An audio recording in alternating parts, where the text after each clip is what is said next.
इसी के साथ पूर्वी लद्दाख सीमा पर तनाव, रक्षा मंत्री राजनाथ सतर्क, दिल्ली में लगातार हाई लेवल की बैठकें।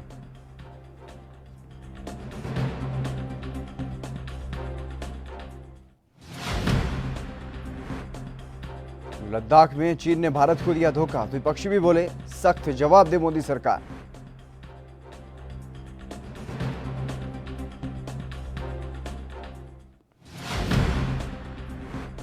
हिंसक झड़प पर भारतीय विदेश मंत्रालय का बयान, एलएसी की स्थिति बदलने की कोशिश में था चीन, झड़प में दोनों देशों को नुकसान हुआ।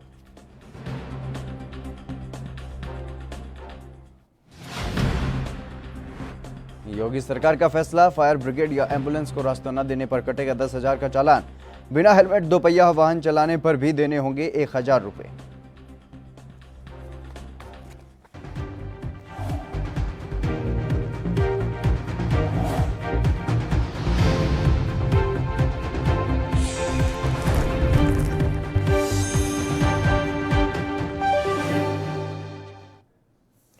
नमस्कार, एएनबी न्यूज देख रहे हैं आप और मैं हूं आपके साथ हितेंद्र।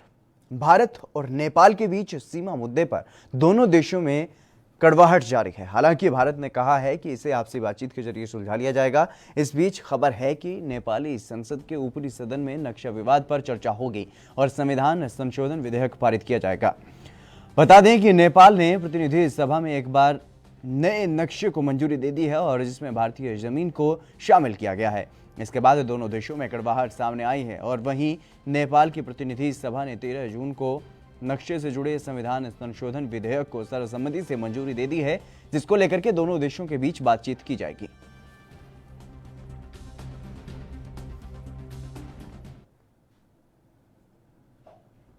भारत और चीन के बीच एलएसी पर गलवान घाटी में हुई हिंसक झड़प को लेकर के एआईएमआईएम प्रमुख असदुद्दीन ओवैसी का बयान सामने आया है। उन्होंने कहा है कि इस झड़प में 3 बहादुर शहीदों के साथ देश खड़ा है। शहीदों के परिवारों के साथ मेरी पूरी संवेदनाएं हैं। उन्होंने कहा कि बॉर्डर पर कमांडिंग ऑफिसर सामने से अगुवाई कर रहे थे और सरकार को इनकी शहादत का बदला लेना चाहिए। साथ ही सुनिश्चित किया जाना चाहिए कि उनका बलिदान व्यर्थ नहीं जाएगा।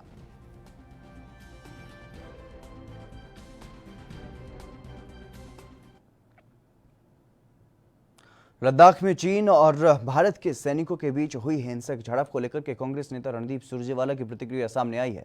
क्या कुछ कहा है उन्होंने, आपको सुनवाते हैं। तो चीनी सैनिकों के द्वारा हमारे जाबाज और बहादुर सैन्य अधिकारी और सैनिकों की शहादत की खबरें बहुत ही चौंकाने वाली हैं, शोकाकुल करने वाली हैं, भयावह है और पूर्णतया अस्वीकार्य है।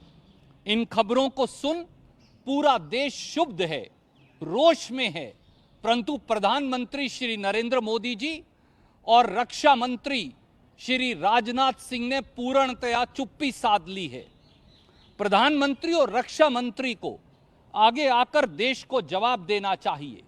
पहला, क्या यह सच है कि गलवान घाटी में भारतीय सेना के एक उच्च सैन्य अधिकारी और हमारे सैनिकों को चीनी सिपाहियों ने मार डाला है? क्या यह सही है कि अन्य भारतीय सैनिक भी इस गंभीर हमले में गंभीर रूप से घायल हुए हैं? यदि हां, तो प्रधानमंत्री मोदी और रक्षा मंत्री पूरी तरह चुप्पी क्यों साधे हुए हैं? नंबर 2, भारतीय सेना के तथा कथित बयान के मुताबिक हमारी सेना के उच्च अधिकारी और सैनिक कल रात उस समय शहीद हुए जब डी एस्केलेशन की प्रक्रिया गलवान घाटी में चल रही थी। क्या पीएम और रक्षा मंत्री इस बात पर राष्ट्र को विश्वास में लेंगे कि हमारे अधिकारी और सैनिक ऐसे समय में कैसे शहीद हो सकते हैं, जबकि चीनी सेना कथित तौर पर गलवान घाटी से हमारे क्षेत्र से कब्जा छोड़ पीछे हट रही थी? केंद्रीय सरकार बताए कि हमारे उच्च सेना अधिकारी और सैनिक किन परिस्थितियों में शहीद हुए हैं। अगर हमारे अधिकारी और सैनिकों की शहादत का वाकया कल रात को हुआ तो इस बारे पुष्टि आज 12:52 के दोपहर के बयान से क्यों हुई?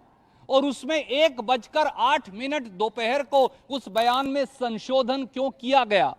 नंबर 3, प्रधानमंत्री और रक्षा मंत्री ने अप्रैल और मई 2020 से चीनी सेना द्वारा हमारी सीमा और क्षेत्र पर कब्जा करने बारे चुप्पी बनाए रखी है और सार्वजनिक पटल पर किसी भी सवाल का जवाब देने से इनकार किया है। क्या प्रधानमंत्री और रक्षा मंत्री अब आगे बढ़कर देश को यह बताने का साहस करेंगे कि अप्रैल और मई 2020 के बाद भारत की सीमा के कितने क्षेत्र में चीन ने अवैध कब्जा कर लिया है? पिछले करीब 3.5 महीने से देश कोरोना संकट से जूझ रहा है और धीरे धीरे देश में मरीजों की संख्या 3.5 लाख के करीब पहुंच गई है।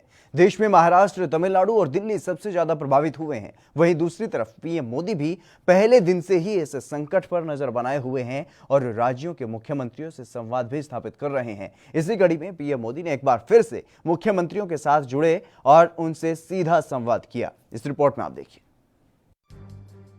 देश में बढ़े कोरोना संकट के बीच मंगलवार से 2 दिनों की केंद्र और राज्यों की अहम बैठक शुरू हो गई है।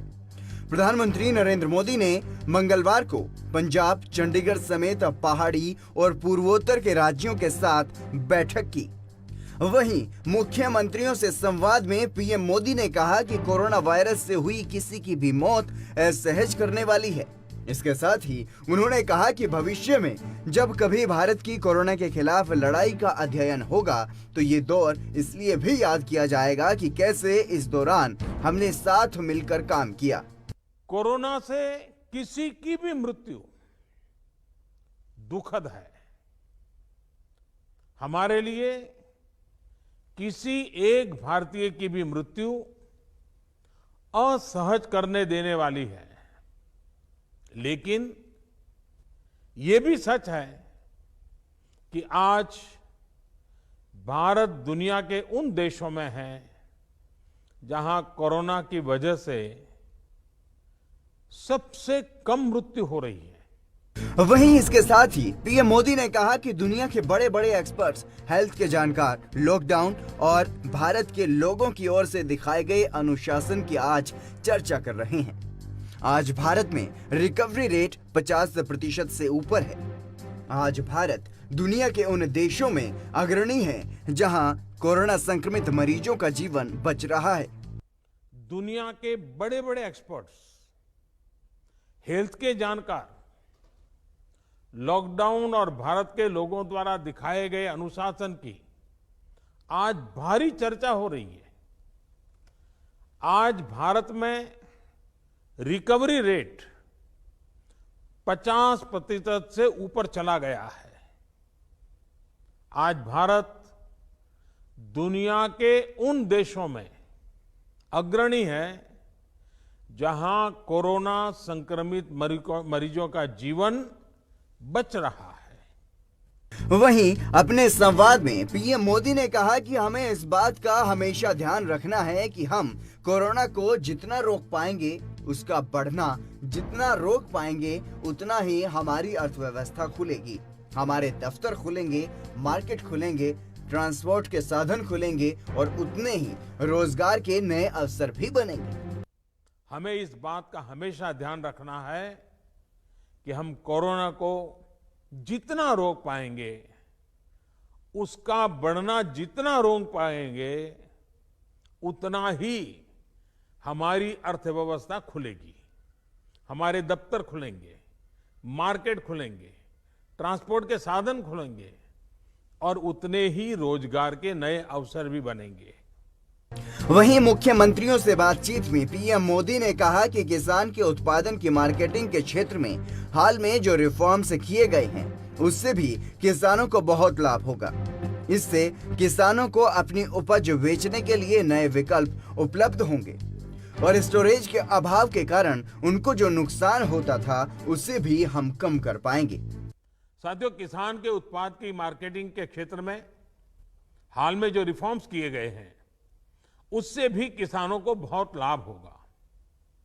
इससे किसानों को अपनी उपज बेचने के लिए नए विकल्प उपलब्ध होंगे, उनकी आय बढ़ेगी और खराब मौसम के कारण स्टोरेज के अभाव के कारण उनको जो नुकसान होता था उसे भी हम कम कर पाएंगे। गौरतलब है कि पीएम मोदी ने कोरोना वायरस के बढ़ते खतरे को देखते हुए एक बार फिर से खुद मोर्चा संभाल लिया है और वो राज्यों के मुख्यमंत्रियों से सीधा संवाद कर रहे हैं।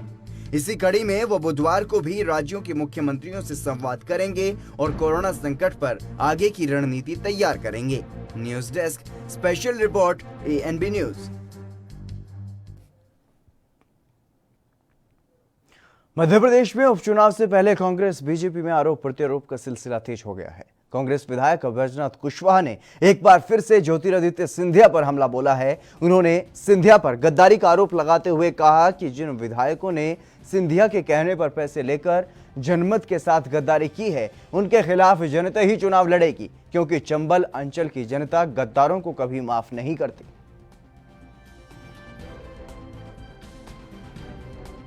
पूरी सच्चाई है। आपके ग्राम पंचायत के जो वार्ड मेंबर होता है उससे भी आप इस्तीफा नहीं दिलवा सकते। उससे थोड़ा सा बड़ा नगर पालिका, नगर पंचायतों में या नगर निगम में जो पार्षद का पद होता है नहीं, वो भी बहुत छोटा पद होता है। आप किसी से भी एक पार्षद की इस्तीफा नहीं दिलवा सकते। और इतना बड़ा फैसला जब उन्होंने ले लिया है तो निश्चित तौर पर बिना पैसे के ऐसा कोई कभी नहीं हो सकता है। यहाँ तक कि मेरे पास भी लोग आए थे, सबसे पहले आए थे कि 2 करोड़ रुपया रख लो। चलिए इसी बीच रुक करते हैं बड़ी खबर की ओर। इस वक्त की बड़ी खबर सामने आ रही है भारत चीन विवाद पर। यह बड़ी खबर आपको बता रहे हैं। हिंसक झड़प में 43 चीनी सैनिक मारे गए हैं। एएनआई की तरफ से यह जानकारी दी गई है। यह बड़ी खबर आपको बता रहे हैं। 20 भारतीय जवान भी यहां पर शहीद हुए हैं। यह बड़ी खबर सूत्रों के हवाले से सामने आ रही है। हिंसक झड़प में 43 चीनी सैनिक मारे गए, एएनआई ने यह जानकारी दी है और 20 भारतीय जवान भी शहीद हुए हैं। ये खबर सूत्रों के हवाले से मिल पा रही है। ये बड़ी खबर। अब लगातार सीमा पर तनाव बढ़ता हुआ नजर आ रहा है। पिछले काफी समय से भारत और चीन की सेनाएं आमने सामने हैं। लगातार बातचीत भी चल रही है और स्थिति को नियंत्रण में करने की कोशिश की जा रही है, लेकिन स्थिति लगातार बिगड़ती हुई नजर आ रही है। जिस तरीके से ये बड़ी खबर सामने आई है उससे ऐसा ही लगता है, सहज अंदाजा लगाया जा सकता है किस तरीके से माहौल अब वहां पर गर्म बना हुआ है। ये बड़ी खबर आपको बता रहे हैं। 43 चीनी सैनिक मारे गए हैं और जबकि भारतीय खेमे में भी 20 जवान शहीद होने की खबर सामने आ रही है। हालांकि ये सूत्रों के हवाले से खबर है कि भारतीय 20 सैनिक शहीद हुए हैं और 43 जो जवान हैं चीन के वो भी मारे गए हैं। ये खबर एएनआई की तरफ से दी जा रही है। ये बड़ी खबर आपको बता रहे हैं। भारत चीन सीमा विवाद को लेकर के ये बड़ी खबर। रविंद्र श्रीवास्तव हमारे संवाददाता हमारे साथ जुड़ गए अधिक जानकारी के साथ। रविंद्र, क्या कुछ जानकारी है? माहौल गर्म होता हुआ दिखाई दे रहा है सीमा पर। जी बिल्कुल, एलएसी के ऊपर माहौल जो है काफी तनावपूर्ण बना हुआ है। अगर सूत्रों की माने तो भारतीय सेना के 20 जवान जो हैं वो शहीद हो चुके हैं।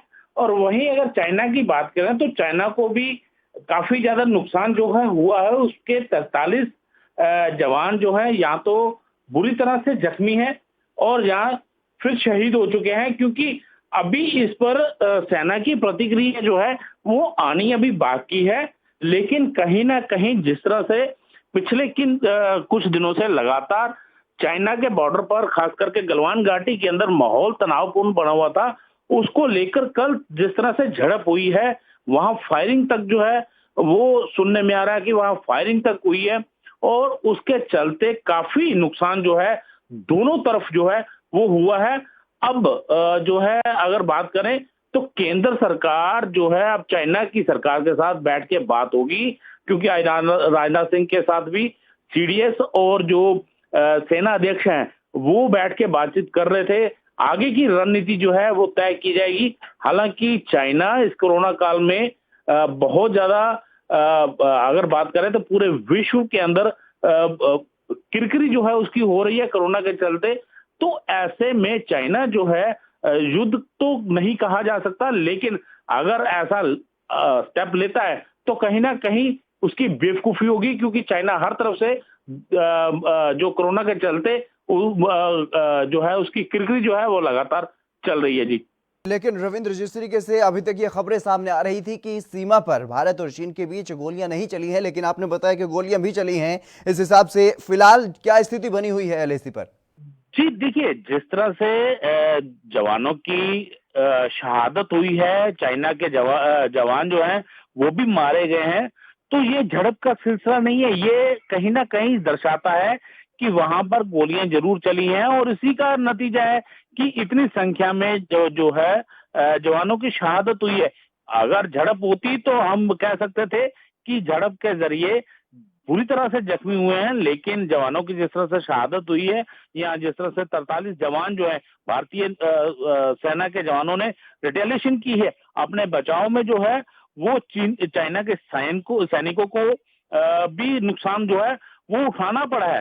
तो कहीं ना कहीं चाइना को खुद भी समझना होगा कि अगर ऐसे हालात बनते हैं तो हम किस तरह से उसको टैकल करेंगे, क्योंकि अगर बात करें पिछले 50 साल की तो 50 साल के बाद ही जो है ऐसा सिलसिला जो है वो सामने देखने को मिला है।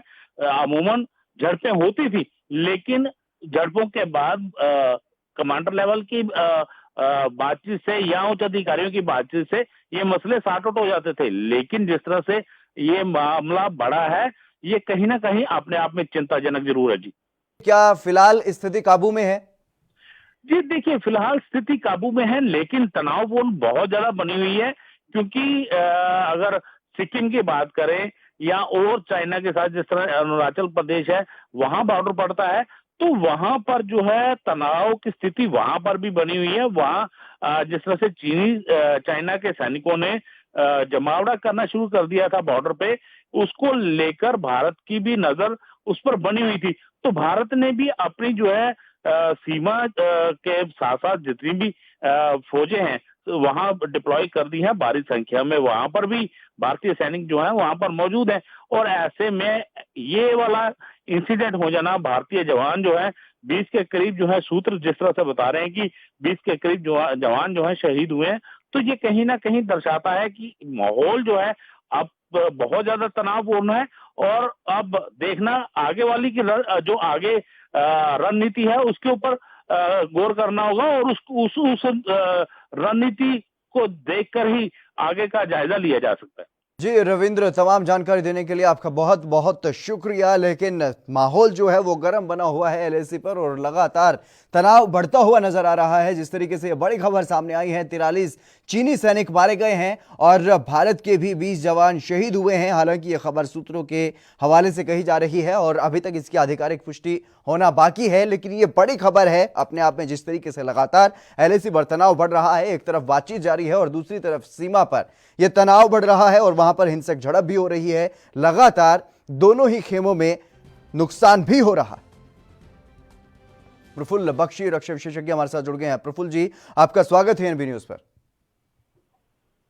Thank you. प्रफुल्ल जी, किस तरीके से देखते हैं चीन की इस कायराना हरकत को? जिस तरीके से बातचीत भी चल रही है, स्थिति पर नियंत्रण करने की कोशिशें भी लगातार की जा रही हैं और कहा जा रहा है, लेकिन धोखा दिया जा रहा है भारत को। देखिए, धोखा जरूर दे रहा है, पर कायराना हरकत मत करिए। वो हिम्मत से काम करता है अपने देश के हित में, और हमारे देश के हित में है कि चाइना की जमीन लेना। हम पीछे हट रहे हैं, हमारे हाथ कांपते हैं हुक्म देने के लिए। ये इसलिए ये हो रहा है सारा कुछ। जी जी। और चाइना जो उसको पता चलते हैं कि हम हिचकिचाते हैं जी, और हमारे जवान बहादुर है, बहादुर है, पर उनको पता चलता। इस समय हमारे को उनकी जमीन पे कब्जा करना चाहिए, 2-3 जगह पे जहां पे भी हम कब्जा कर सकते हैं बस। और फिर उसके बाद नेगोशिएशन टेबल पे देखिए क्या होता है। और देखिए जब से देखो वो धक्का मुक्की बात चल रही है। रात को हमारे उन्होंने 20 मार दिए, वो हमको खबर आ रही कि उनके 40-45 मरे। आज पे ये क्या सच्चा है क्या झूठा हमें नहीं पता, पर क्वेश्चन ये है कि हमारे नीतियों के कारण ये हो रहा है। हमने तो इनको इनके साथ क्रूरता से हमने पहले कर देना चाहिए था। और जब की बात होती है तो आप व्यापार की बात शुरू कर देते हैं। प्रफुल्ल जी, मोदी सरकार डर रही है चीन पर हमला करने से? क्या बोला आपने? जी प्रफुल्ल जी, मैं आपसे ये जानने की कोशिश कर रहा हूं, क्या मोदी सरकार डर रही है चीन से? हम कह रहे हैं कि आपको जर और जमीन की बात है सारी की सारी, आप कब्जा करना लग जाइए। जहां आपका जोर चलता आप कब्जा करिए, और जब लड़ाई होती है तो लड़ाई करिए, पर आप जमीन पर कब्जा करिए। नेगोशिएटिंग टेबल पे आप फिर ताकतवर बनेंगे। जी लगातार जी जी विपक्षी दल भी लगातार ये मांग कर रहे हैं केंद्र सरकार से कि हम केंद्र सरकार के साथ हैं, चीन से बदला लिया जाए। जिस तरीके से हमारे देश के जो जवान हैं, जाबाज हैं, वो शहीद हुए हैं, बदला लेना चाहिए मोदी सरकार को। फिलहाल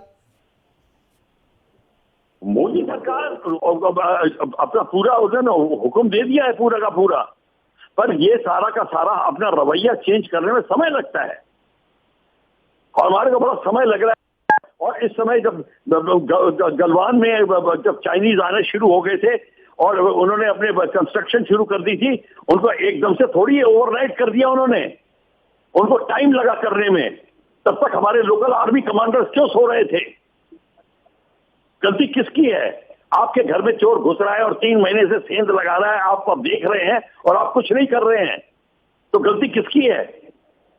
यही हम आपसे जानने की कोशिश कर रहे हैं, क्या सैन्य अधिकारियों की गलती है या फिर सरकार की? अपने अधिकारियों की, उनकी गलती है। आपसे क्या कुछ कदम उठाए जाने चाहिए सरकार की तरफ से? सरकार को उन्होंने एडवांस नोटिस देना चाहिए था कि ये नहीं किया तो पछताना पड़ेगा।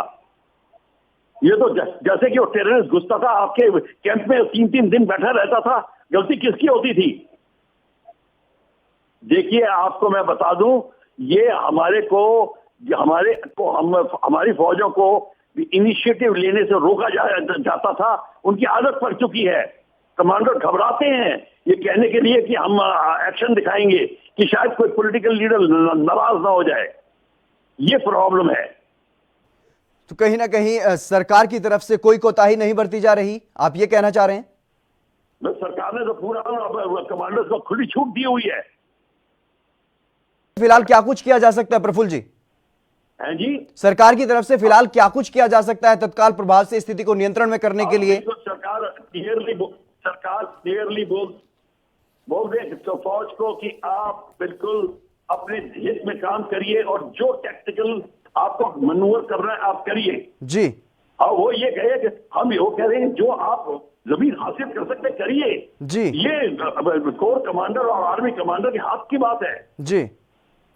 ये ऐसा नहीं है कि हमें हुक्म नहीं मिला जी हम क्या करें। जी जी जी। हमने सरकार को बता दिया था ये जी। आपके नगरा कोट के अंदर नाले के अंदर से टेररिस्ट सालों से आ रहे थे और आपका कमांडर बोलता है हम क्या करें, हमने तो सरकार को बोल दिया था। जी। तुम्हारे पास बुलडोजर पड़े हैं, अर्थ मूवर पड़े, सब कर दे। जी जी प्रफुल्ल जी, तमाम अहम बातचीत करने के लिए, तमाम अहम जानकारी देने के लिए आपका बहुत बहुत शुक्रिया।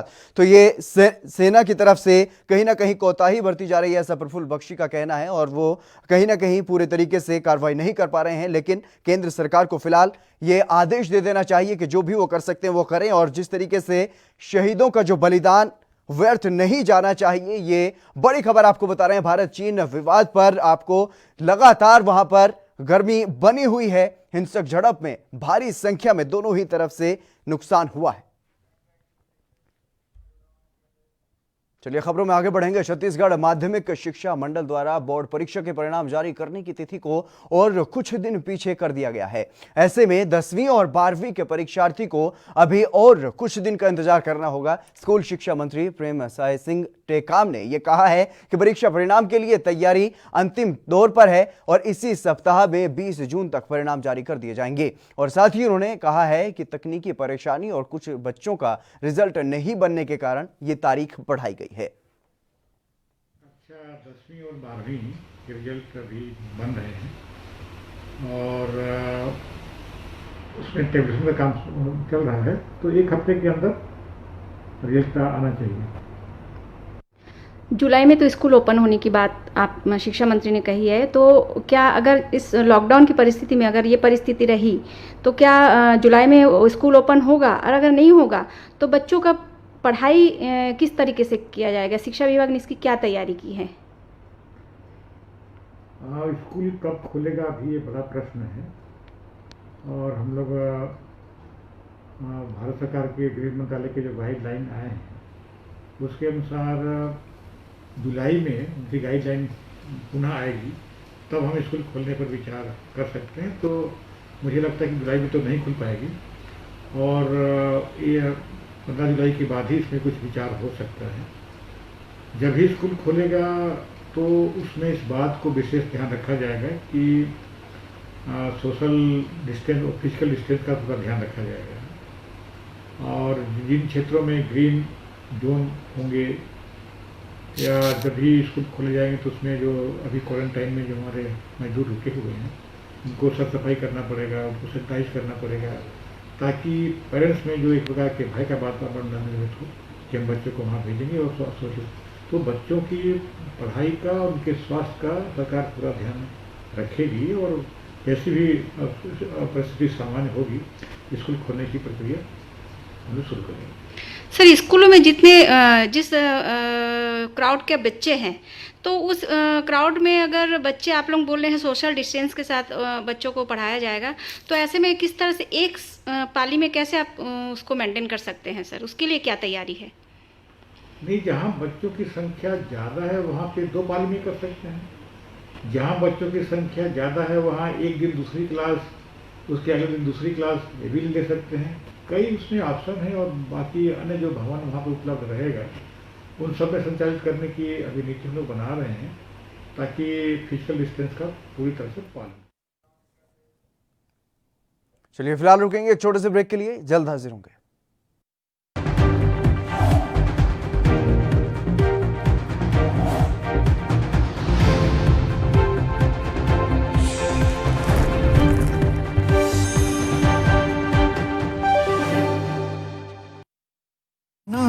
कंधा या कमर, चाहे जैसा हो दर्द, डॉक्टर ऑर्थो आपको देता है दर्द से पूरी आजादी, एक भरपूर जिंदगी।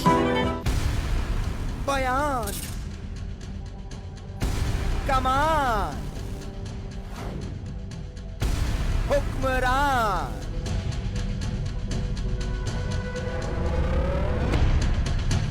दौड़ते राजमार्ग, पगडंडियां मौन, अवाम के दुख दर्द पर बोले कौन? सियासत के पतीले में उबलते अधिकार, जनता पर दीवान हर कोई है सरकार, फिर भी कहते हैं जनता का, जनता के द्वारा, जनता के लिए यह है लोकतंत्र। लोकतंत्र रात 8 बजे सिर्फ ANB न्यूज पर।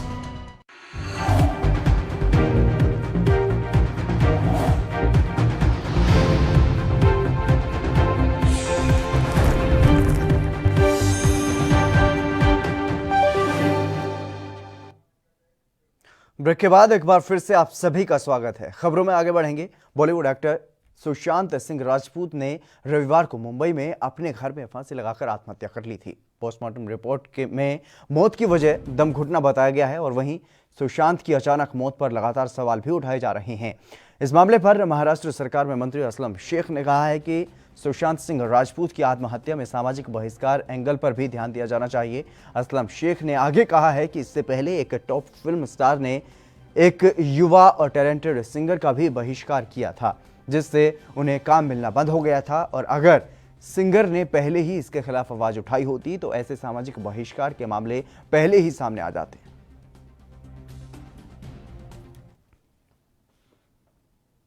जेडीयू प्रवक्ता राजीव रंजन प्रसाद ने यह कहा है कि पाकिस्तान का रवैया भारत के साथ सम्मानजनक नहीं है। ऐसी कई घटनाएं सामने आई है। साथ ही उन्होंने कहा कि पाकिस्तान को अपने रवैये में बदलाव लाना चाहिए और उन्होंने क्या कुछ कहा है इसके अलावा वो भी आपको सुनवाते हैं। का रवैया भारतीय राजनयिक के साथ पूर्व में भी बहुत सम्मानजनक नहीं रहा है। कई ऐसी घटनाएं हुई हैं और ताज़ा घटना यहाँ ऑफिशियल कार के साथ 2 राजनयिक बाहर हैं जिन्हें मिसिंग बताया जा रहा है और निश्चित तौर पर पाकिस्तान को अपने रवैये में बदलाव करना चाहिए और ससम्मान दोनों राजनयिकों को ऑफिशियल कार के साथ सकुशल दूतावास में। हिमाचल के शिमला में प्रदेश के मुख्यमंत्री जयराम ठाकुर ने कहा कि प्रदेश की जनता कोरोना संकट में लिए गए सरकार के फैसलों से संतुष्ट है और इसके साथ ही उन्होंने कहा कि प्रदेश में कोरोना के मामले आ रहे हैं, लेकिन ये वो लोग हैं जो दूसरे प्रदेशों से आए हैं। मुख्यमंत्री ने कहा कि पिछले दिनों प्रदेश में जो मामले आए हैं उसके बाद आने जाने पर थोड़ी सख्ती हो सकती है। एक लोगों के साथ कांटेक्ट करने का, लोगों के साथ संवाद करने का एक माध्यम है और फीडबैक के रूप में अच्छा फीडबैक आ रहा है। सब लोग इस बात को लेकर के संतुष्ट है कि सरकार ने अच्छे स्टेप्स लिए, जो ऐसे हालात में लिए जा सकते थे वो लिए हैं, जो किया जा सकता था वो किया है, अच्छा करने की कोशिश की है। और लेकिन फिलहाल मामले आ रहे हैं, लेकिन अधिकांश मामले वही आ रहे हैं जो दूसरे प्रदेशों से आ रहे हैं, लोग उनके ही आ रहे हैं। पिछले कल थोड़ा स्पाइक हुआ है एक मामले में, उसमें हमें सारी डिटेल्स मांगी, आज हम उसको वर्कआउट करेंगे और हो सकता है आने वाले समय में थोड़ी और ज़्यादा कुछ हमको सख्ती जो आने जाने में करनी होगी, उस दृष्टि से कुछ चीज़ों को लेकर के विचार करेंगे। सर घर घर जाके चेकअप करने की बात की जा रही है, सब कोविड टेस्ट किए जाएंगे, सर किस तरह रहेगा? नहीं, चलो मुझे लगता है कि वो उस तरह की ज़रूरत नहीं, लेकिन जो पर्टिकुलरली जो हमारे लोग बाहर से आए हैं जिनको हमने होम क्वारंटीन किया है, उनके बारे में थोड़ा सा इतना ज़रूर कहेंगे कि वो होम क्वारंटीन को वो लागू ठीक प्रकार से अपने पर कर रहे हैं कि नहीं कर रहे हैं। दूसरी बात यह है कि जहां उनके टेस्ट करने की ज़रूरत पड़ेगी तो वहां जरूर सोचेंगे इस बात को लेकर के, और वो कर भी रहे। जो सिम्टोमेटिक थोड़ा सा ऐसा कहीं लगेगा तो उनका टेस्ट के लिए तुरंत कहा होगा। हिमाचल के कुल्लू मनाली में इस दौरान कई चुनौतियां प्रशासन सहित सब्जी मंडी के व्यापारियों के सामने खड़ी हैं। प्रदेश सरकार के निर्देशों के अनुसार अन्य सभी व्यापारियों को 14 दिन के लिए क्वारंटीन होना अनिवार्य है और ऐसे में सब्जी मंडी एसोसिएशन बंदरौल को क्वारंटीन सेंटर की आवश्यकता थी, जो कि गांव से दूर हो। ऐसे में एक समाजसेवी भगवान दास नेगी ने अपने कैंप को क्वारंटीन सेंटर बनाया है और इनकी पूरी टीम जान जोखिम में डालकर सेवा भाव से अन्य राज्यों से आए व्यापारियों और मजदूरों की पूरी व्यवस्था करने में जुट गई है। कैंप की रोजाना मॉनिटरिंग कर स्वास्थ्य विभाग को रिपोर्ट भेजी जा रही है और वहीं टेस्टिंग भी की जा रही है। कोरोना आज पूरे विश्व भर में एक बहुत बड़ी महामारी के रूप में सामने आई है और इससे सब लोग, पूरा विश्व लड़ रहा है। तो ऐसे में हम सब भी इससे लड़ रहे हैं। तो हमें अब जब तक कोरोना की जब तक वैक्सीनेशन नहीं हो जाती है तब तक मुझे लगता है कि हमें तब तक कोरोना के साथ में हमें जीना पड़ेगा और उसके हिसाब से हमको रहना भी पड़ेगा। तो जैसे में हमारा भी सेब प्लम का सीज़न सामने है, तो इसी कड़ी में अनलॉक 1 भी शुरू हुआ था। तो हमारे प्रदेश सरकार ने ये निर्देश दिए थे कि यहाँ पर बाहरी राज्य से आने वाले सभी व्यापारियों को, मजदूरों को क्वारंटीन होना पड़ेगा 14 दिन के लिए। तो ये एक बहुत बड़ी चुनौती थी आड़त एसोसिएशन के लिए, प्रशासन के लिए, तो क्योंकि उनको एक आइसोलेटेड लोकेशन आइडेंटिफाई करनी थी कहाँ पे क्वारंटीन, जहाँ पे कि क्वारंटीन किया जा सके। तो उन्होंने काफ़ी प्रयास किया सभी ने कि एक आइसोलेटेड लोकेशन उनको मिले, लेकिन लोगों में कोरोना का काफ़ी ज़्यादा खौफ था। इस वजह से लोगों ने अपने स्थानों को क्वारंटीन सेंटर बनाने से मना कर दिया। तो ऐसे में जब एसोसिएशन और प्रशासन मेरे पास में आई तो उन्होंने हमसे अनुरोध किया कि यहाँ पर इसको क्वारंटीन सेंटर बना दिया जाए। और तो मैंने कहा कि चलो हम इसको क्वारंटीन सेंटर बना देंगे और इसकी मैंने अनुमति उनको दे दी और पूरे निस्वार्थ भाव से और पूरे सेवा भाव से हम इस कार्य में जुट गए। क्योंकि चुनौतियाँ मेरे लिए भी काफ़ी ज़्यादा थी, क्योंकि ये पूरा का पूरा जो आपने अभी यहाँ पे कैंप देखेंगे, ये पूरा का पूरा वाइंड अप हो चुका था। इसे हमने बंद कर दिया था तो लॉकडाउन के चलते हुए। तो अभी हमने इसको दोबारा से 24 घंटे के अंदर पूरा का पूरा कैंप सेटअप किया और मेरे पास स्टाफ की भी कमी थी, स्टाफ भी नहीं था, बिकॉज उनका जो लॉकडाउन की वजह से वो लोग वापस चले गए थे।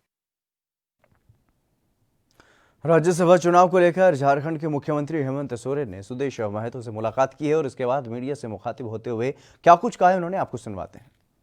आपको तो पता ही है मौजूदा कुछ राजनीतिक गतिविधियां चल रही हैं और इसको बाबत मैं कुछ विचार विमर्श करने हेतु आज सुप्रमुख सुदेश जी से हमने मुलाकात की थी। और चूंकि अभी इस राज्यसभा में जो लोग प्रत्याशी के रूप में खड़े हैं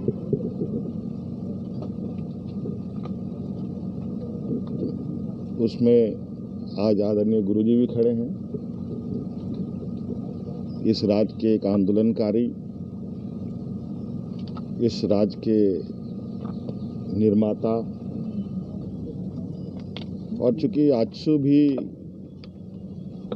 एक आंदोलनकारी उपज है और झारखंड मुक्ति मोर्चा से ही निकली हुई एक इकाई है, इस संदर्भ में एक हमारा औपचारिक ये भी बनता है कि अपनी बातें रखी जाए। राजस्थान के मंत्री ने कहा कि प्रदेश में कोरोना के प्रति आम जन में जागरूकता के लिए 21 से 30 जून तक चलाया जाने वाला विशेष अभियान देश के कई राज्यों के लिए भी नजीर बनेगा। उन्होंने कहा कि कोरोना संक्रमण का प्रसार लोगों को जागरूक करके ही नियंत्रित किया जा सकता है।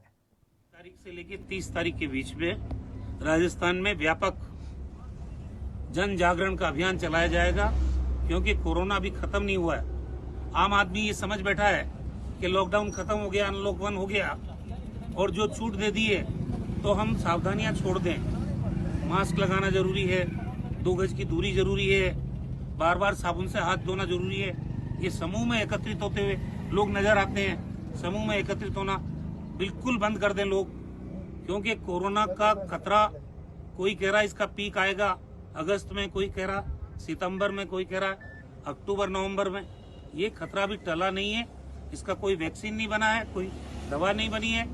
राजस्थान में जिस शानदार तरीके से काम मुख्यमंत्री जी के नेतृत्व में हुआ है, पूरा देश तारीफ कर रहा है उसकी, प्रधानमंत्री जी तारीफ कर रहे हैं, हमारी पूर्व मुख्यमंत्री वसुंधरा राजे जी जो 10 साल चीफ मिनिस्टर रही वो तारीफ कर रही है।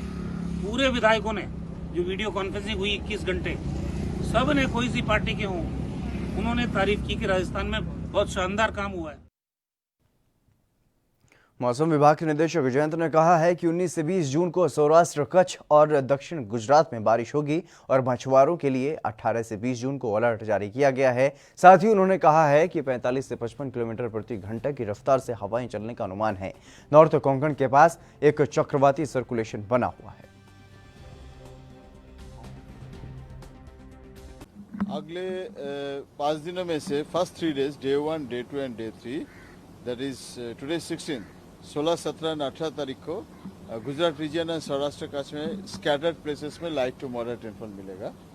और उसके बाद डे 4 एंड डे 5 में गुजरात रीजन और सौराष्ट्र कच्छ में फेयरली वाइडस्प्रेड रेनफॉल मिलेगा। Okay, light to moderate rainfall at fairly widespread, मतलब एट मेनी प्लेसेस में। अभी हेवी रेनफॉल वार्निंग भी है गुजरात रीजन में, ऑल 5 डेज आइसोलेटेड प्लेसेस में हेवी रेनफॉल वार्निंग है। और सौराष्ट्र कच्छ में डे 3, डे 4 एंड डे 5 में heavy rainfall at isolated places. Corona संकट के बीच आंध्र प्रदेश का बजट सत्र शुरू हो गया है। विधायकों और विधान परिषद के सदस्यों ने विधानसभा के सदन में पहुंचकर बजट सत्र में भाग लिया, लेकिन राज्यपाल विश्वभूषण हरिचंदन ने राजभवन से वीडियो कॉन्फ्रेंसिंग के जरिए अपना अभिभाषण पढ़ा। कोरोना संकट काल में देश के किसी राज्य में पहली बार विधानसभा सत्र की शुरुआत हुई है। हालांकि इस दौरान महामारी के मद्देनजर विधायक और एमएलसी सोशल डिस्टेंस के साथ सदन में बैठे और विधानसभा सत्र से पहले ही दोनों सदनों को पूरी तरह से सैनिटाइज भी किया गया था। I am proud to state that my government has turned a new leaf in ushering in unprecedented reforms and rolling the welfare carpet to the doorstep of the deprived section by empowering them economically, politically and socially. We have put in place an impeccable delivery mechanism of welfare schemes in the form of village and ward secretariats, and at the same time I am very happy to say that we have fulfilled 90% of our promises made in the manifesto in the first year itself and are taking the state on the welfare path. Madhya Pradesh के शिवपुरी में बारिश की वजह से अनाज खराब हो गया है। दरअसल गोदाम में खुले में रखा अनाज बारिश में भीग गया और अनाज खराब होने की वजह से किसानों का काफी नुकसान हुआ है। वहीं बीजेपी विधायक वीरेंद्र रघुवंशी ने यह कहा है कि माननीय मंत्री गोविंद सिंह को मैंने 4 बार पत्र लिखा और उन्होंने एक का भी जवाब नहीं दिया है। उनसे निवेदन है कि मेहरबानी कर अपने विभाग को देखें। और वहीं किसान कल्याण और कृषि विभाग की उप संचालक डॉक्टर किरण रावत ने भी कहा कि जांच जारी है और इसकी रिपोर्ट डायरेक्टर को सौंपी जाएगी, उसके बाद ही कोई कार्रवाई की जाएगी। किसानों के साथ जाति करने वाला कोई अधिकारी मेरी विधानसभा में न रहे, हाथ जोड़ के निवेदन कर रहा हूं। हाथ जोड़ के निवेदन करता हूँ। 1.5 महीने से मेरी बाईपास 2 बार हो चुकी है। मैं कितना परेशान हुआ हूँ कोऑपरेटिव सेक्टर से। माननीय गोविंद सिंह जी मंत्री हैं, उनको भी मैंने 4 पत्र लिखे हैं, एक का जवाब नहीं दिया, एक बार फोन नहीं उठाया। उनसे भी निवेदन करना चाहता हूं, चूंकि मीडिया मेरा वीडियो बना रहा है तो मैं उन तक भी संदेश भेजना चाहता हूं। मेहरबानी करके अपने विभाग को देखें, आपका उपचुनाव भी हो जाएगा और शिवराज जी के नाम से आप जीत भी जाओगे, मोदी जी के नाम से जीत भी जाओगे, लेकिन किसानों की दुर्दशा को भी देख लें। ये बात भी मैं मीडिया के माध्यम से माननीय मंत्री जी तक पहुँचाना चाहता हूँ। अभी हमने इसमें जांच प्रस्तावित की है। जैसे जांच रिपोर्ट आती है तो हम डायरेक्टर साहब को उसकी जांच सौंपेंगे, उसके बाद ही कोई कार्रवाई। जी मैडम, अगर जैसे कोई दोषी पाया जाता है तो लगभग उसमें क्या कार्रवाई होगी? दोषी का निर्णय तो जांच को उपरांत ही होगा और जो भी कार्रवाई होगी वो हमारे उच्च स्तर से। चलिए इसी बीच रुक करते हैं इस वक्त की बड़ी खबर की ओर। इस वक्त की बड़ी खबर भारत चीन विवाद पर ही ये बड़ी खबर सामने आ रही है। चीन से झड़प पर भारतीय सेना का बयान सामने आया है। ये बड़ी खबर आपको बता रहे हैं। झड़प में 20 भारतीय जवान शहीद हुए हैं। सेना ने अब इस बात की पुष्टि कर दी है, गंभीर रूप से घायल 17 जवान शहीद हुए हैं। ये बड़ी खबर आपको बता रहे हैं। भारत चीन विवाद पर यह बड़ी खबर सामने आई है। चीन से झड़प पर भारतीय सेना का यह बयान अब सामने आया है और इस बात की आधिकारिक पुष्टि हो गई है। झड़प में 20 भारतीय जवान शहीद हुए हैं। अब तक सूत्रों के हवाले से यह खबर ANB न्यूज दिखा रहा था और इसी पर अब मोहर भी लगी है। भारत और चीन सीमा विवाद पर यह बड़ी खबर सामने आई है। चीन से झड़प पर भारतीय सेना ने यह जो बयान दिया है, इसमें आधिकारिक पुष्टि की गई है कि झड़प में 20 भारतीय जवान शहीद हुए हैं। 17 जो जवान गंभीर रूप से घायल हो गए थे वो भी शहीद हो गए हैं। ये बड़ी खबर आपको बता रहे हैं। भारत चीन विवाद पर यह बड़ी खबर, चीन से झड़प पर भारतीय सेना ने अब बयान दिया है और इस बयान में इस बात की पुष्टि की है कि झड़प में 20 भारतीय जवान शहीद हुए हैं। ये भारतीय सेना ने इस बात की पुष्टि की है।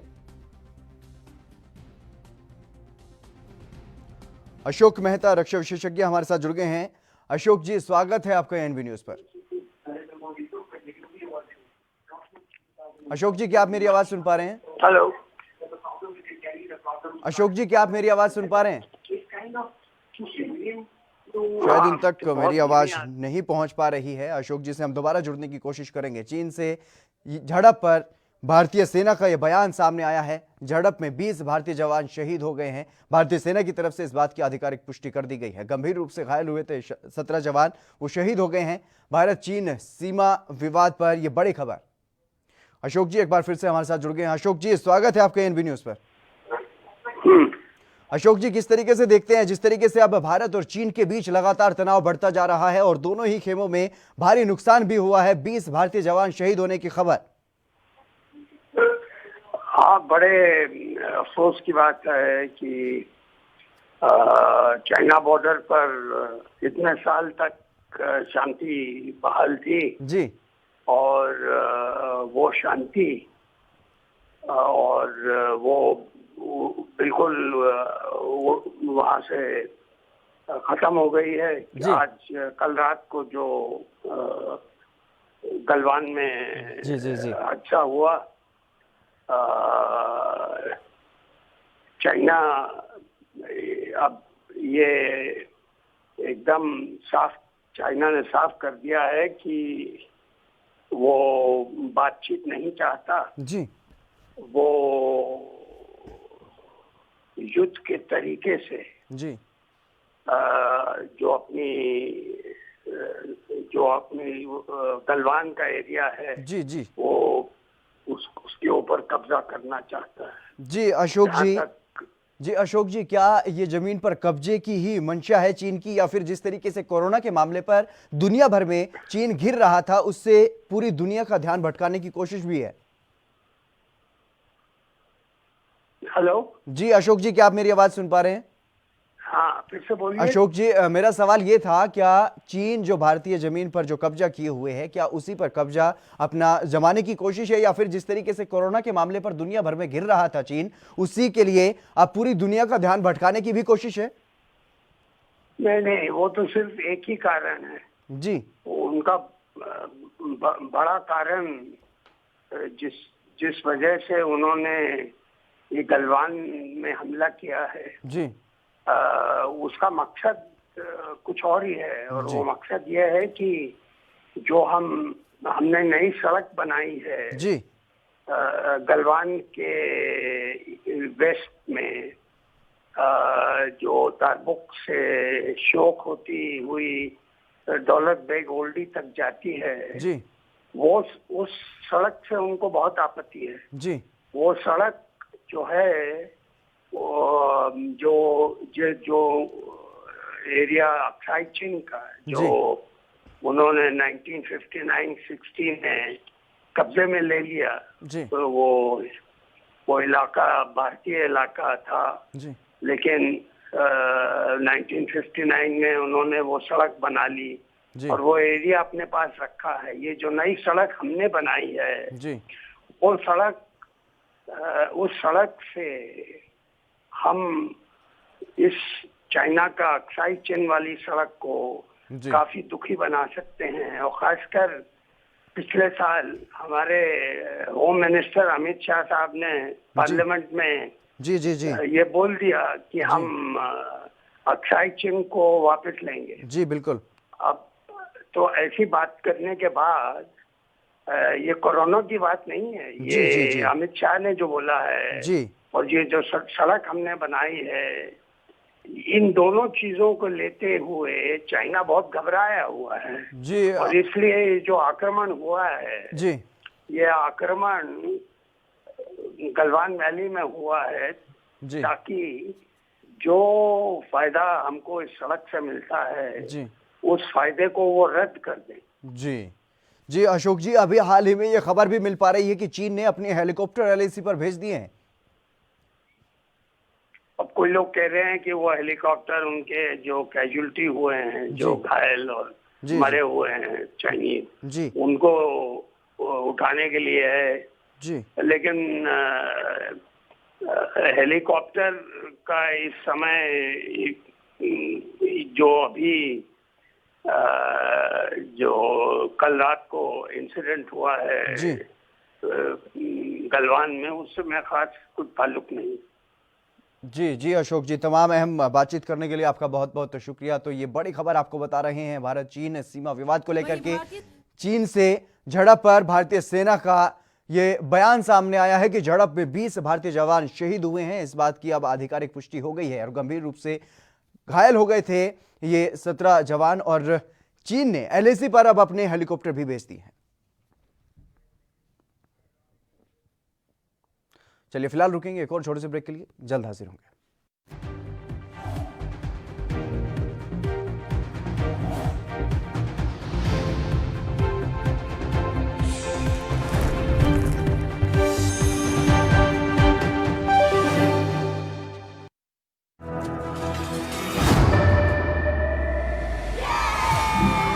घुटना, कंधा या कमर, चाहे जैसा हो दर्द, डॉक्टर ऑर्थो आपको देता है दर्द से पूरी आजादी, एक भरपूर जिंदगी।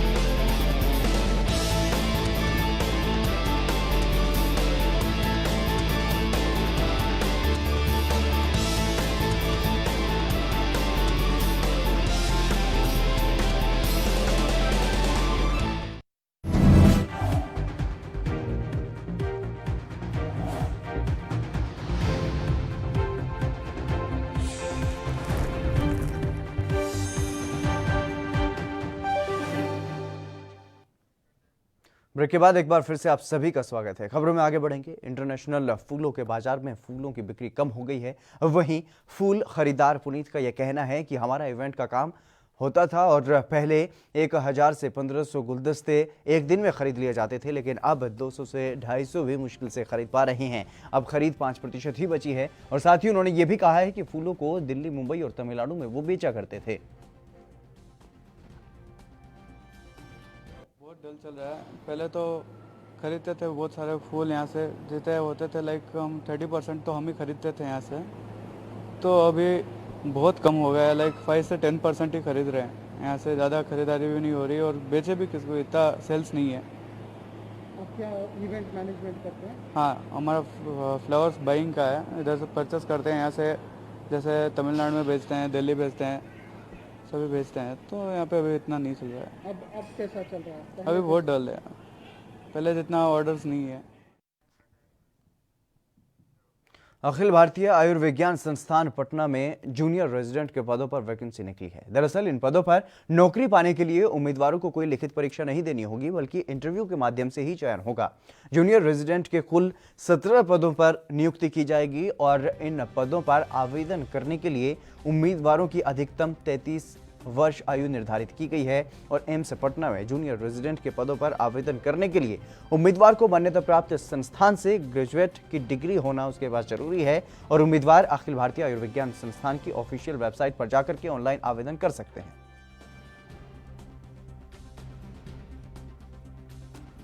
जिस तरीके से कोरोना संकट में लगातार फ्रंट लाइन पर डॉक्टर्स लड़ाई लड़ रहे हैं कोरोना संकट से, और इसी को देखते हुए जो पद खाली पड़े हुए हैं एम्स में पटना में, उसमें भी अब नौकरी की भर्ती निकाली गई है। मुजफ्फरनगर से एक युवक के लापता होने के बाद उसकी हत्या का मामला सामने आया है। लापता युवक की हत्या से क्षेत्र में सनसनी फैल गई है। इस हत्या का आरोप हिस्ट्री शीटर बदमाश इरफान पर लगा है। बताया जा रहा है कि 23 वर्षीय शाहरुख की पिटाई के बाद गला दबाकर के हत्या की गई है और बदमाश ने 3 महीने पहले भी मृतक को गोली मारी थी और मृतक के परिजनों ने पुलिस पर भी आरोप लगाते हुए कहा कि 3 महीने पहले भी इस मामले से पुलिस को अवगत करवाया गया था, लेकिन पुलिस ने कोई कार्रवाई नहीं की है और आज इस घटना से गुस्साए ग्रामीणों ने शव को खेत में रखकर हंगामा शुरू कर दिया और पूरा मामला बुढ़ाना कोतवाली क्षेत्र के बड़ौदा गांव का है।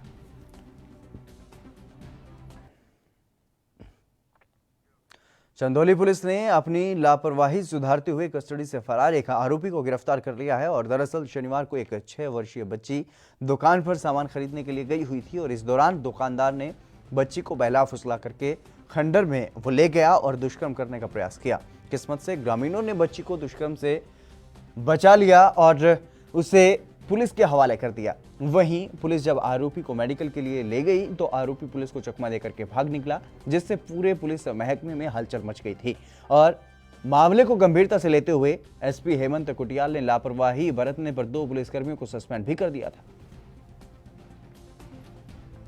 अभियुक्त सद्दाम जो कि कल अस्पताल से सीएचसी से लिया थाने से जो फरार हो गया था, वो देर रात में उसको फिर से गिरफ्तार कर लिया गया साहबगंज से और रात में पुलिस उसको ढूंढती रही और अब वो गिरफ्तारी हो चुकी है उसकी और वो थाने में।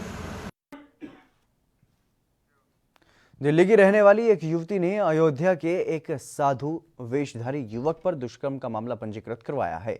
युवक के 2 दोस्तों के ऊपर भी मामला पंजीकृत हुआ है और पीड़िता ने अब अपना वीडियो वायरल कर न्याय की गुहार लगाई है। अयोध्या पुलिस और दिल्ली की पुलिस से पीड़िता ने अपनी जान माल की सुरक्षा के लिए भी प्रशासन से हाथ जोड़ करके निवेदन किया है। पीड़िता का आरोप है कि वो सोशल मीडिया के माध्यम से 2 साल पहले शेषमणि मिश्रा के संपर्क में आई थी और पीड़िता को अपने एक दोस्त के माध्यम से आरोपी ने दिल्ली से अयोध्या बुलाया और उसके साथ जबरदस्ती यौन शोषण किया और वीडियो भी बनाया गया। उसके बाद वीडियो के नाम पर लगातार पीड़िता के साथ आरोपी बलात्कार करता रहता था और इसके बाद पीड़िता ने अयोध्या कोतवाली में मुकदमा दर्ज करवाया है। हाँ, ये विगत दिनों ये उस महिला ने यहाँ पर थाना कोतवाली अयोध्या में एक तहरीर दिया था। उस तहरीर के आधार पर उन व्यक्तियों के विरुद्ध में अभियोग पंजीकृत कर लिया गया और विवेचनात्मक कार्रवाई प्रचलित है और उसका धारा 164 के CRPC का बयान भी करा दिया गया है और शीघ्र ही उनको मुलजिमों को गिरफ्तार कर जेल भेजा जाएगा। अच्छा, दिल्ली की महिला है, इसने जो आरोप लगाए हैं, जो यहाँ के लोग हैं, कोई गिरफ्तारी हुई? कितने लोगों का नामजद किया? नहीं, अभी सब लोग भागे हुए हैं और उनको शीघ्र ही ट्रेस करके उनको जेल भेजा जाएगा। शेषमणि चिंटू मिश्रा ने मुझे दर्शन के बहाने अयोध्या बुलाया, मेरे साथ गलत किया मेरी मर्जी के बिना। उसके दोस्तों ने मेरी वीडियो भी बनाई जिसके उसका नाम, एक का नाम अंकुर पाठक और एक का नाम श्याम सुंदर है। उन तीनों ने मुझे धमकाया, डराया कि ब्लैकमेल भी किया कि अगर तू बोलेगी तो मैं तुझे जान से मार दूंगा और सोशल मीडिया में तुझे बदनाम कर दूंगा। उसके खिलाफ अयोध्या जाके मैंने उसको 376 की धारा भी लगवाई, 164 के मेरे बयान भी हुए हैं। आज 3 दिन हो गए, अपराधी खुलेआम घूम रहे हैं। उत्तर प्रदेश पुलिस यूपी से मेरी हाथ जोड़ के विनती है कि ऐसे अपराधी को सख्त से सख्त जल्दी से जल्दी कार्रवाई हो और इनको पकड़ा जाए, खुलेआम ना घुमाए। उसका एक दोस्त यहाँ दिल्ली में भी खुलेआम घूम रहा है, मेरी जान को खतरा है, मेरी फैमिली की जान को खतरा है। उसका नाम अंकुर पाठक है, उसके एक दोस्त का नाम श्याम सुंदर है और उसका पूरा नाम शेषमणि सिंटू मिश्रा है, जो वो अयोध्या में खुलेआम घूम रहा है। और जो अंकुर पाठक है वो दिल्ली में खुलेआम घूम रहा है। आपसे मेरे हाथ जोड़ के यही विनती है, उन तीनों को सजा दिलाइए। उत्तर प्रदेश दिल्ली पुलिस। कोरोना संक्रमण को लेकर यूपी में सीएम हेल्पलाइन 1076 में कार्यरत कंपनी को नोटिस जारी किया गया है और कंपनी का नाम श्योरविन बीपीओ है, जिसे मुख्यमंत्री कार्यालय ने नोटिस दिया है। दरअसल अब तक इस कंपनी ने 88 कर्मचारियों की रिपोर्ट पॉजिटिव आ चुकी है और कंपनी पर लॉकडाउन के गाइडलाइन को दरकिनार करने का भी आरोप है।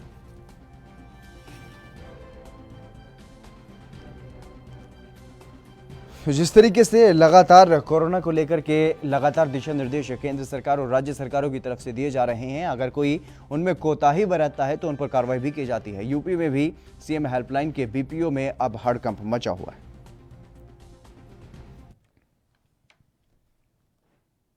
यूपी में कोरोना संक्रमण के बढ़ते मामलों को देखते हुए प्रदेश सरकार ने 21 जिलों में कोविड केयर कोच के उपयोग की मंजूरी दे दी है। ये कोच 25 स्टेशनों पर रखे जाएंगे और इसके लिए स्वास्थ्य विभाग ने गाइडलाइंस भी जारी कर दी हैं और सभी विभागों को अलग अलग जिम्मेदारियां दे दी गई हैं। और इन कोचों के उपयोग से कोरोना मरीजों को कम खर्च में इलाज की सुविधा मिल सकेगी। और रेलवे ने बड़ी संख्या में कोविड केयर कोच 2 महीने पहले ही तैयार कर लिए थे। इनमें संक्रमित मरीजों के लिए कैबिन का भी प्रबंध है।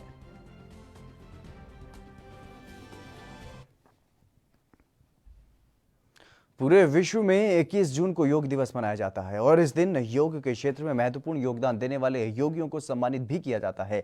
भारत के अंतर्राष्ट्रीय योग खिलाड़ी इल्मचंद को भी इस साल सम्मानित किया जाएगा और योग sports development association of India की तरफ से एक सूचना जारी की गई है, जिसमें लिखा गया है कि इल्मचंद के योग के क्षेत्र में दिए गए योगदान को उसमें सराहनीय बताया गया है और कहा गया है कि नए विश्व योग दिवस के अवसर पर ज्येष्ठ योग शिरोमणि पुरस्कार से सम्मानित किया जाएगा।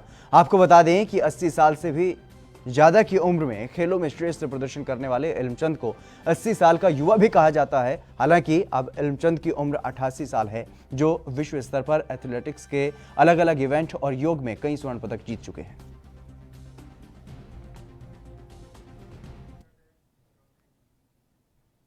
चलिए फिलहाल मेरे साथ खबरों में बस इतना ही। दीजिए इजाजत। नमस्कार।